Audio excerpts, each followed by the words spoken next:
Hola, ¿qué tal? Espero se encuentren muy bien. Bienvenidos a un episodio más del podcast. Ya teníamos rato sin grabar, habíamos estado un poquito ausentes, temas ahí de trabajo y de otras cuestiones, ¿no? Que nos tocaba salir. Pero agradezco el día de hoy que esté con nosotros la doctora Irlanda López Leal. La doctora es endocrinóloga. Doctora, bienvenida a este su podcast. Hola, muchas gracias, doctor Ismael, por la invitación. No hay de qué. Muchas gracias a usted de nuevo por estar aquí con nosotros. Para comenzar, vamos a iniciar con qué es la endocrinología, ¿no? Porque mucha gente se pregunta, bueno, a lo mejor un médico me manda con un endocrinólogo, pero ¿qué hace el endocrinólogo? ¿A qué se dedica? ¿Para qué me va a revisar el endocrinólogo? En sí, en general, ¿qué hace un subespecialista en endocrinología? Sí, mira, los endocrinólogos hacemos primero medicina interna y luego nos subespecializamos en endocrinología, que se encarga de todas las enfermedades hormonales, ¿no? Vamos a hablar sobre hormonas, metabolismo, tenemos diferentes tipos de glándulas y muchas hormonas, sobre todo creo que ahorita andan todas muy de moda. Muchas, nos ha tocado ver en redes sociales ahí que la glándula tiroides me va a volver loca o me va a volver loco. Muchas funciones que son vitales para nuestro cuerpo están a cargo de esta glandulita pequeña que está en el centro del cuello. Pero la gente a veces no sabe qué es la tiroides, para qué funciona, qué me va a regularizar, porque el día de hoy vamos a hablar de esa famosa tiroides, ¿no? Cuando funciona de más, cuando funciona de menos, cómo la gente puede ir detectando a lo mejor algún signo y síntoma dependiendo de si está alta o baja su hormona. Pero para iniciar, ¿qué es esa hormona, doctor, que está aquí justo en el cuello y que tantas broncas nos da, ¿no? La tiroides es una glándula en forma de mariposa que tenemos en la región del cuello y produce hormonas tiroideas, ¿no? Se llaman T4, T3. Pero esta está regulada por una otra hormona a nivel hipofisiaria que se llama hormona estimulante de la tiroides o la famosa TSH. Entonces, la tiroides produce estas hormonas, pero pues tenemos que mantenerlas equilibradas, ¿no? Siempre buscamos un balance, ni que me falte hormona, ni que me sobre hormona, ¿no? Entonces, nosotros vemos pues todas estas enfermedades de la función de la tiroides.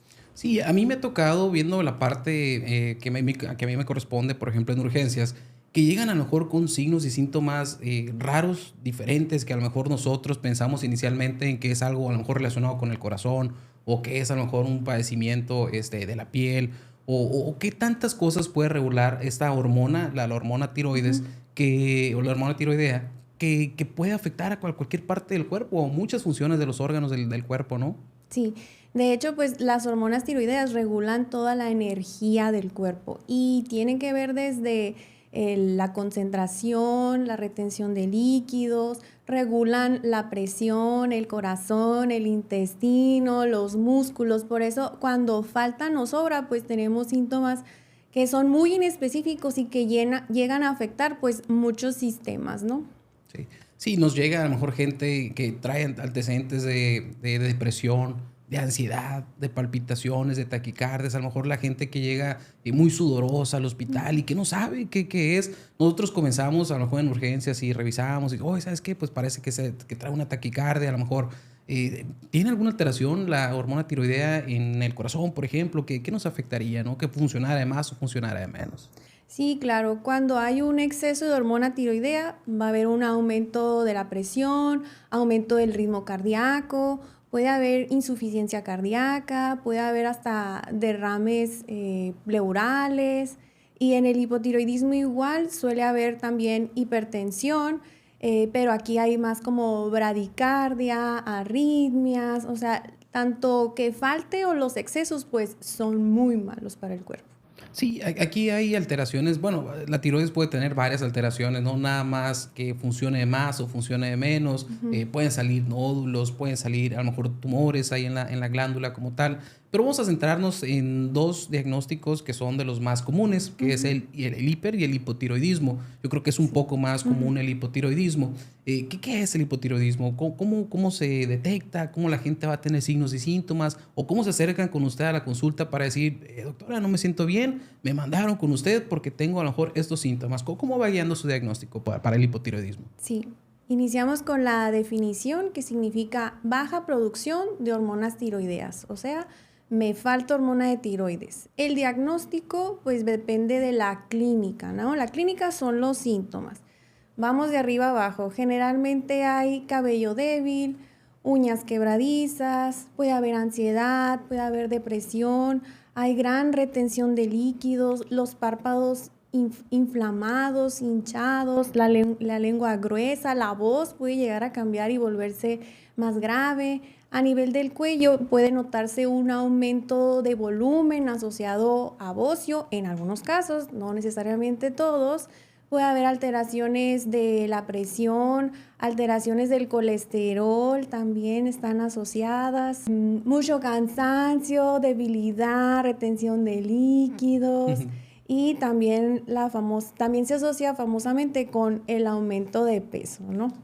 Sí, a veces la gente pues no puede controlar su peso y muchas veces va relacionado a esto. A lo mejor no es el problema que la gente porque dice, es que doctor, pues llevo una dieta, me cuido, o sea, trato de hacer ejercicio, pero por más ejercicio que hago, por más dieta que hago, no logro bajar o no logro llegar a mis metas. O sea, va muy relacionado a esto, ¿no? Al hipotiroidismo.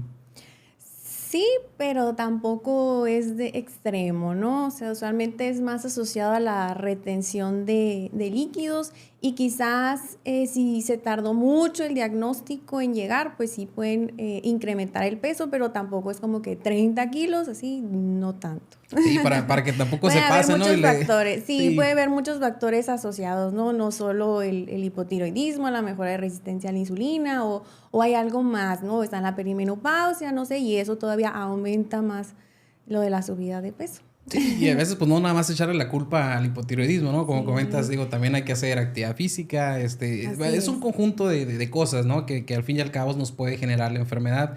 Esto es algo común aquí en México. ¿Quiénes la padecen más? ¿Es más común en hombres, en mujeres? ¿A partir de qué edad a lo mejor se empieza a ver un poco más frecuente? Sí, sí es muy frecuente, sobre todo cuando hay antecedentes familiares, ¿no? De hipotiroidismo, sobre todo en mujeres. 7 veces más frecuente en las mujeres. También pienso que a partir de la pandemia, como que ha habido un boom de enfermedades tiroideas o metabólicas, hormonales. Pudiera estar influenciado, pero sí aquí en Sonora, hablando de Hermosillo, sí vemos así de que familias enteras, de que llega la hija, trae a la mamá, luego me trae a la tía y llega toda la familia a la consulta y es por el mismo diagnóstico, ¿no? De Sí. hipotiroidismo o también pueden tener hipotiroidismo y el otro tiene hiper, otro tiene nódulos, pero los trastornos tiroideos pues sí suelen ser frecuentes y creo que es de nuestro principal motivo de consulta, ¿no? Aquí comentaba algo muy importante. Sonora es de los lugares donde más nos ha tocado ver que hay este tipo de diagnóstico. ¿Es por algo relacionado a la genética? ¿Es porque a lo mejor nuestros vecinos del norte, o sea, hay alguna relación a lo mejor entre la raza de aquí, de Sonora, o hay una predisposición genética para tener un poquito más de diabetes comparado a lo mejor con ciertos estados de la República? ¿Es dieta? ¿Es genética? Ujú. ¿Qué ha visto por esa parte?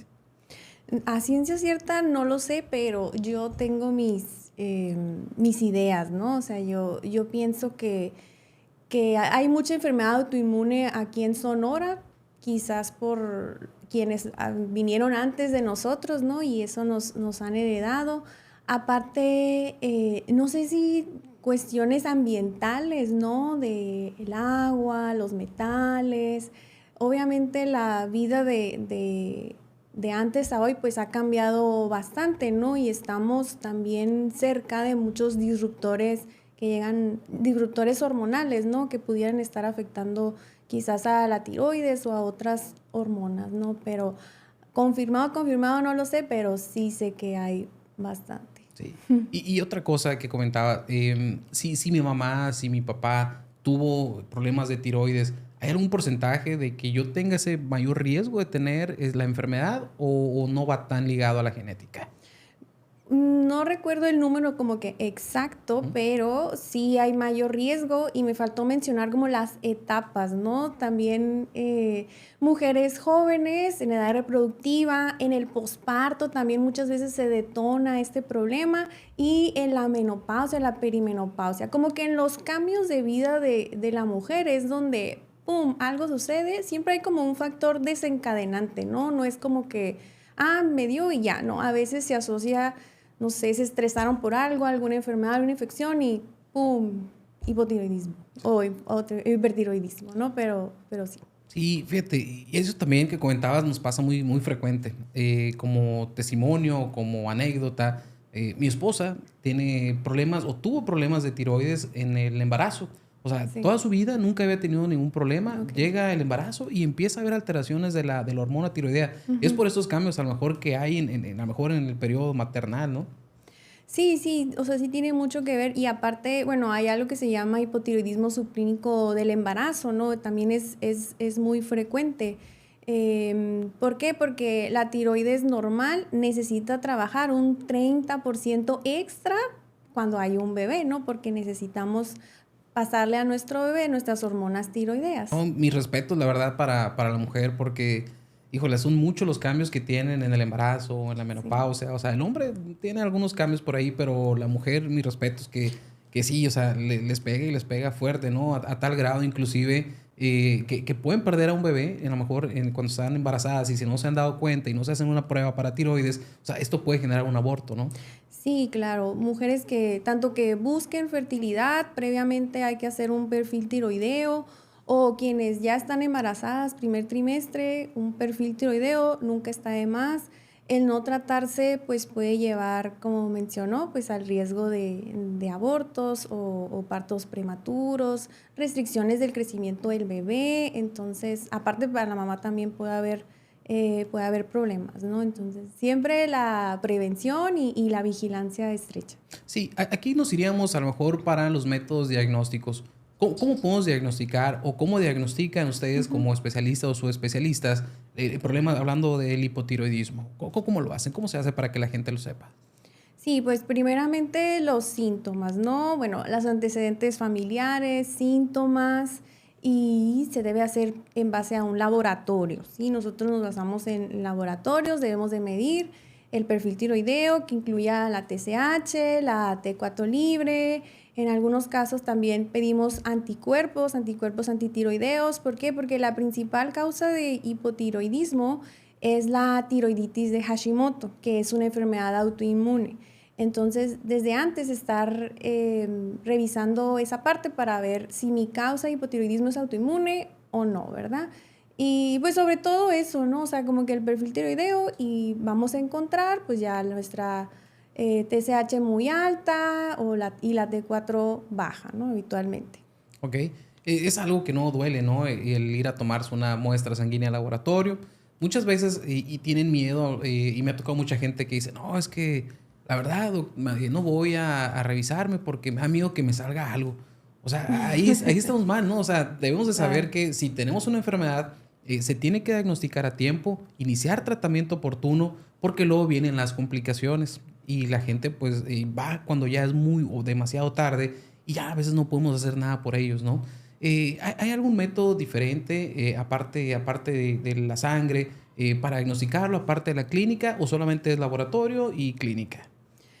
Pues O sea, ¿se hace no, o algún sea, es ultrasonido o algo bioquímico. más? El Ajá. diagnóstico es bioquímico como tal, pues hay que explorar, ¿no? Ver si hay voz o no, y si se pudiera pedir un ultrasonido, sobre todo si hay antecedentes familiares de cáncer de tiroides o de nódulos también, o si presenta algún síntoma de compresión a nivel del cuello, que se ahogue, una tos seca, persistente, como que algo no pasa aquí, me siento inflamada. Pues sí, ahí se podría hacer el ultrasonido, ¿no? También complementario. Sí, y el tratamiento es médico nada más, no se hace cirugía como a lo mejor en el hipertiroidismo, ¿no? Sí, el tratamiento del hipotiroidismo es con levotiroxina, no hay otra, es hormona tiroidea como la que producimos, ¿sí? Si el cuerpo no lo produce, pues lo tengo que obtener de otro lado, ¿no? También recordemos la parte del estilo de vida, ¿no? El sueño, dormir al menos 7, 8 horas, tratar de controlar el estrés, porque a veces como que a uno se le olvida que tiene que hacer eso. Sí, ¿no? Ah, y la alimentación y el ejercicio, obviamente. Que es parte fundamental también, ¿no? La Sí. alimentación. Si nos vamos a lo mejor para la otra parte, ¿no? Que es el hipertiroidismo. ¿Cómo se diagnostica el hipertiroidismo? Que es un poco menos frecuente, ¿no? Es mucho, mejor dicho, mucho más menos frecuente que el hipotiroidismo. Sí, el hipertiroidismo es un poco menos frecuente que el hipo, pero sí hay casos, ¿no? Y para mí, yo diría que es como peor un hipertiroidismo que un hipo. ¿Por qué? Porque los síntomas son muy fuertes, o sea, sí son cambios bruscos, radicales, de mucha ansiedad, insomnio, tienen temblores, palpitaciones en reposo, les falta el aire, se agitan, un agotamiento. Puede haber hipertensión, pueden haber arritmias, o sea, sí es algo como severo que sí terminas a veces en urgencias o sí tratando de conseguir una cita rápido con tu endocrinólogo. Sí, y pues desgraciadamente están bien ocupados, ¿no? Tienen citas muy lejanas, ¿no? Digo, es que bueno, por cierta parte, ¿no? Pero, ¿qué pudiera sentir la persona? ¿Palpitaciones, taquicardia? ¿O cómo se acerca un poquito más? Pues digo, personalmente y en la experiencia que me ha tocado, es más en la parte de taquicardias y palpitaciones que se acercan al hospital. Y ahí es donde nosotros empezamos a buscar, ¿no? Ah, pues, ¿sabes qué? Vamos a pedir un perfil tiroideo. Pero en su Ujú. experiencia, ya más en la parte clínica, en consultorio, ¿cómo se acercan más las personas con el hiper? Sí, mucha ansiedad, temblor, palpitaciones, mucho cansancio, hipertensión también, pero definitivamente eso de que no duermen, bajan de peso aparte, empiezan a bajar de peso inexplicablemente.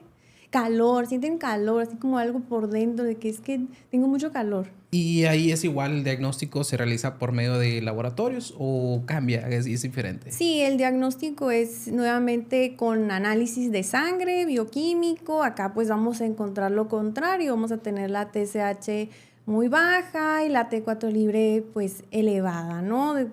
Y pues solicitamos ultrasonido. Hay que identificar la causa, ¿sí? Porque también hay causas que son transitorias y debemos diferenciar bien un hipertiroidismo de una tiroiditis subaguda, por ejemplo, que son los tratamientos completamente diferentes. Ok.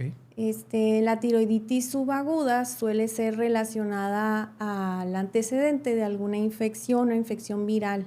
Y esta infección viral llega a inflamar la hormona tiroidea, liberando el almacén de hormona de tiroides que hay dentro y simulando los síntomas de hipertiroidismo. Ok.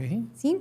Igual tienen todos los síntomas, pero no es hipertiroidismo, más bien es una, digamos, una destrucción leve que libera hormonas, ay, perdón, Ujú. y, y nos genera esos síntomas, ¿no? Entonces, la diferencia con el hipertiroidismo es que aquí hay un exceso de la producción de hormonas, no Ok. es que libere hormona guardada. Sí.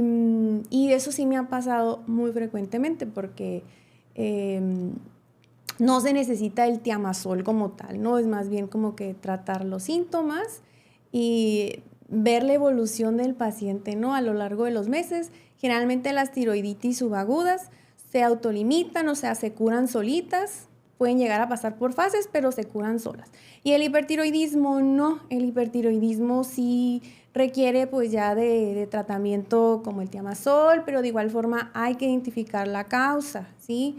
Las principales causas de hipertiroidismo son la enfermedad de Graves, que también es una enfermedad autoinmune, como el Hashimoto.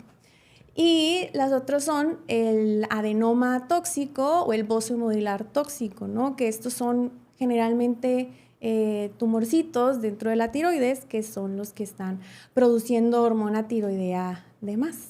Ok. Y pues depende de esta causa, va a ser ya como que el tratamiento definitivo, ¿no? Si es con medicamentos, si voy a necesitar yodo radioactivo o hasta una cirugía, ¿no? Ya en caso pues, más extremo, pero...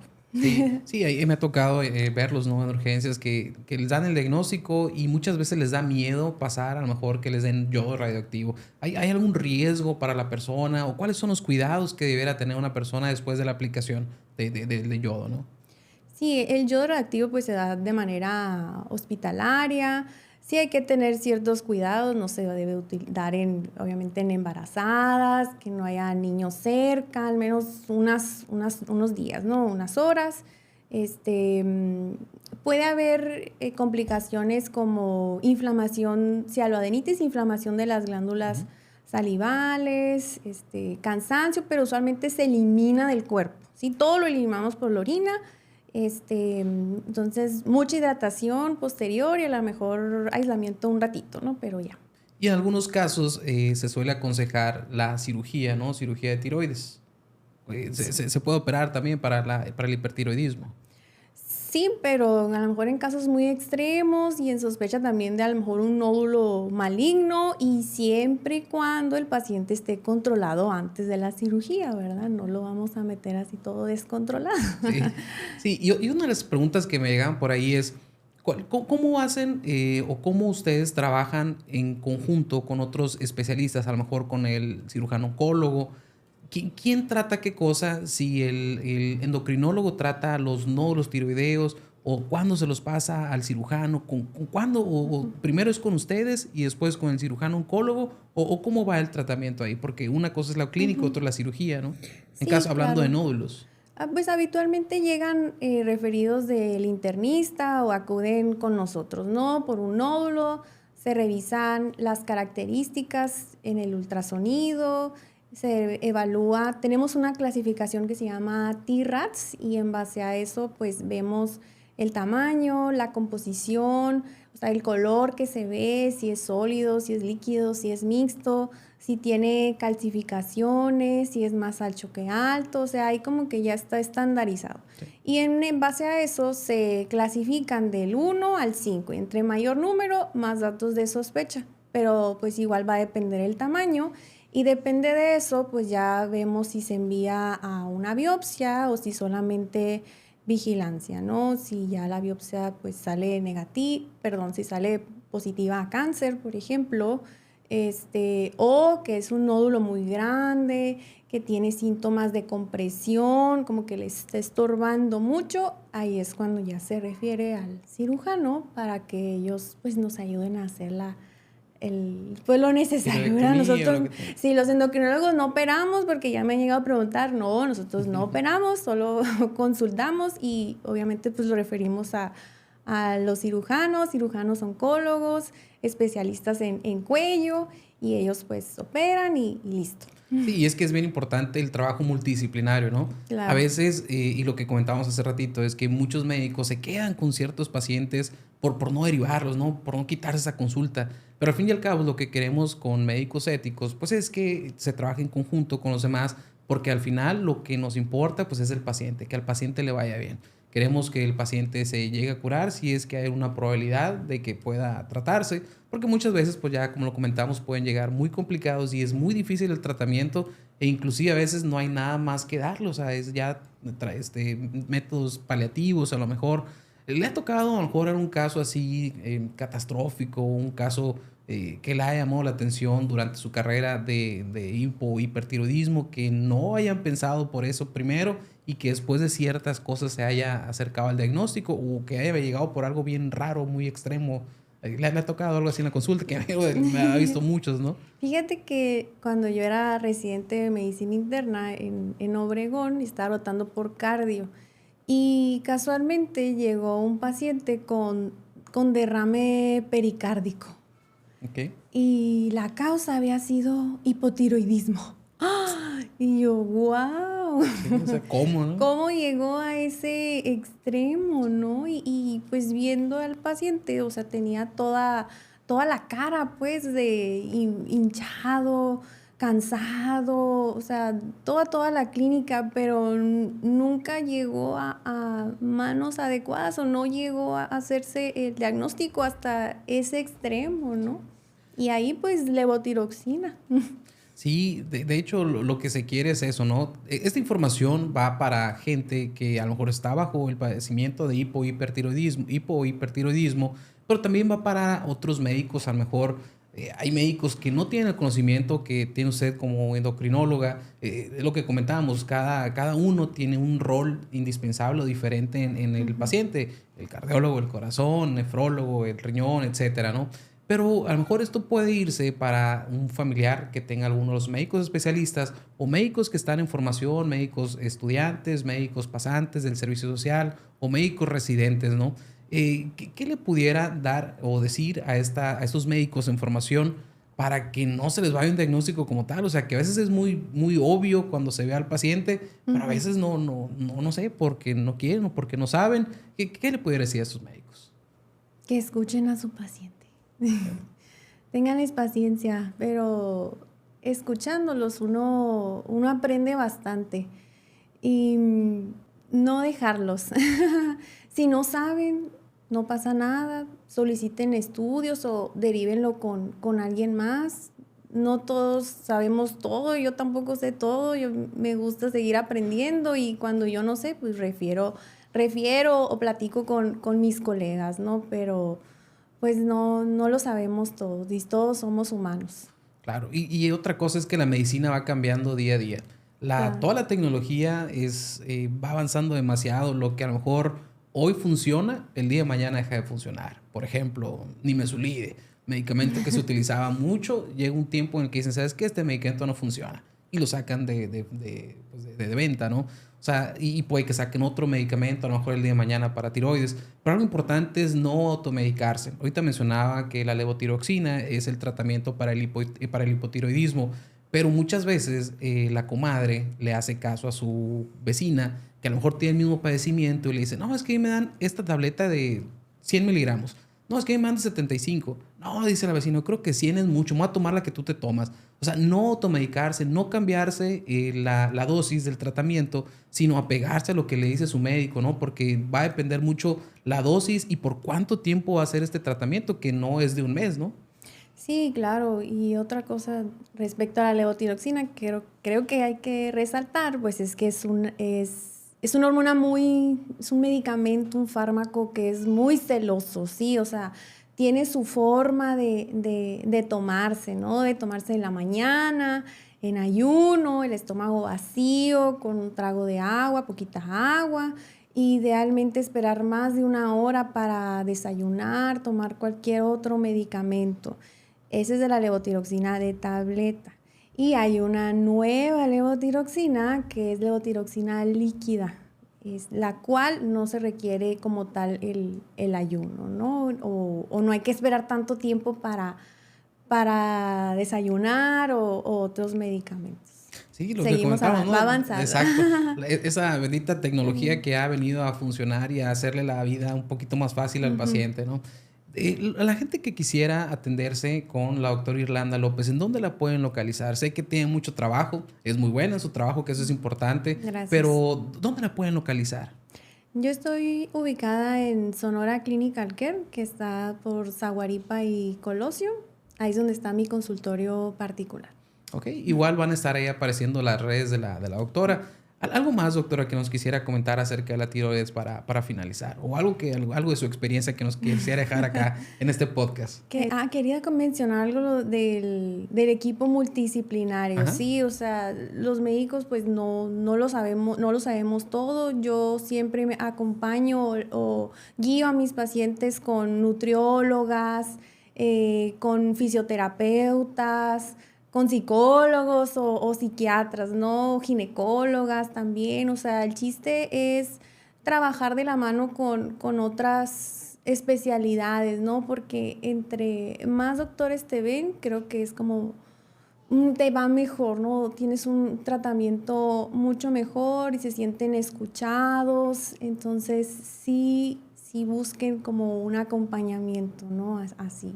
Sí, porque también me ha tocado, no, es que el doctor o la doctora me mandó con 5 doctores más. Bueno, no es que sea negocio, o sea, es que los médicos con los que te está enviando es una especialidad que tú requieres porque la expertise de ese médico, pues eso es. A lo mejor la tiroides la ve usted, pero ¿sabes qué? Necesito que vean el corazón del paciente, a ver cómo está, para ver si uno tiene otra cosa como tal. ¿Sabes qué? Todo va a andar con el electrofisiólogo o con el cardiólogo. Entonces, sí, sepan y tengan la confianza con su médico, en ese caso con su doctora, de que todo lo que hace o todo lo con los que los envía es para que a usted le vaya bien, ¿no? Sí, claro. Y el estilo de vida, esa es otra cosa. Tenemos que aprender a comer. Muchas veces no nos enseñaron y pensamos que comemos muy bien, pero en realidad no. El aprender a descansar, el movernos, tenemos que hacer ejercicio, es un no negociable. ¿Dónde? No lo sé. Busquen espacio, ábranse espacio porque vivimos tan llenos de estrés, sin tiempo para nosotros mismos, que eso genera, yo creo, muchos problemas, ¿no? Tanto hormonal como metabólicos. Y eso también debe ser parte del tratamiento, no nomás las pastillas. Sí, vivimos en un mundo muy apurado, en un Ujú. mundo que va girando muy rápido día a día. La tecnología es impresionante, ¿no? Sí, Quizás a lo mejor aquí nosotros manejamos cierto nivel de estrés. Habrá países que manejen más estrés. Por ejemplo, Japón, de los países donde, que a pesar de que ser muy industrializado y que tienen mucha tecnología, o sea, la gente sigue padeciendo esta gran enfermedad que es la ansiedad y el estrés, ¿no? Entonces, sí es importante lo que comenta, cuidarnos. Si no nos cuidamos nosotros, nadie nos va a así cuidar. es. Y yo creo que todos queremos llegar a ser adultos mayores, para no decirle viejitos, porque luego ya que llegamos a esa edad no va a gustar que nos digan así. Y más que ser adultos mayores funcionales, ser adultos mayores que podamos movernos, que no dependamos de una máquina para movilizarnos. Entonces, personalmente yo lo veo por esa parte de lo menos que yo le pueda dar lata a mis familiares Claro. sería mucho mejor, ¿no? ¿Qué opinas de eso? Sí, tener autonomía, poder hacer mis cosas, hacer lo que me guste, claro. Así es. Doctora, pues algo más que quisiera comentarnos para finalizar. Primero agradeciéndole que haya estado aquí con nosotros. Pues igualmente, muchas gracias por la invitación. Espero que hayan aprendido un poco Oh, no, bastante. o al menos seguir hacia dónde dirigirse, ¿no? También están los médicos internistas, ellos también ven cierta parte de endocrinología, por si no encuentran citas con endocrinólogos, los internistas también son muy capaces y médicos generales también que son muy buenos. No, pues de acuerdo, doctora. Le agradezco de nuevo que haya estado aquí con nosotros. Cuídense mucho. Nos vemos en otro episodio. Un Muchas placer gracias. y nos vemos. Gracias. Gracias.